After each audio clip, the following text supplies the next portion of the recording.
வெளிநாட்டில் பாருங்க, நாயை வந்து டேப்பு சுற்றி போட்டுக்கிறாங்க. ஒரு நாய் எப்படியோ ஓரளவுக்கு இது பார்த்தீங்கன்னா கொஞ்சம் உயிர் இருக்குது.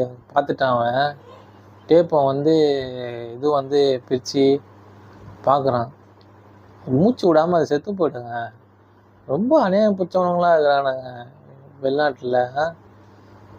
இங்கே தான் மோசமானவங்க இருக்கானுங்கன்னா இவனுங்க வெளிநாட்டிலேயே இதுமாரி இருக்கிறானுங்க. மனிதாபமே இல்லாமல் இருக்கிறானுங்க. பாவம் அந்த நாய் எவ்வளோ அழகாக இருக்குது. இந்த குட்டி நாய் பாவம். இந்த நாய் ஓரளவுக்கு பரவாயில்ல, உயிரோடு இருக்குது. பரவாயில்ல, மனுஷன் தூக்கின்னு போயிட்டு பாருங்கள் ட்ரிப்ஸ் எல்லாம் ஏற்றி அந்த நாயை காப்பாற்றிட்டாப்புல. பரவாயில்லைங்க. இப்போ ஓரளவுக்கு ஏந்துக்குது அந்த நாய். பார்க்கவே பாவமாக இருக்குதுங்க. ஏன் இப்படி ஒன்றே வளர்க்க தெரிஞ்சால் ஒழுங்காக வளர்க்கணும், இல்லைன்னா வளர்க்குறவங்க கிட்ட கொடுத்துடணும். நானும் வளர்க்குறேன்னு சொல்லிட்டு ரொம்ப தொல்லை பண்ணுறானுங்க இவனுங்க. எவ்வளோ அழகாக நாய்க்குட்டி வளர்ந்துருக்கு பாருங்கள்.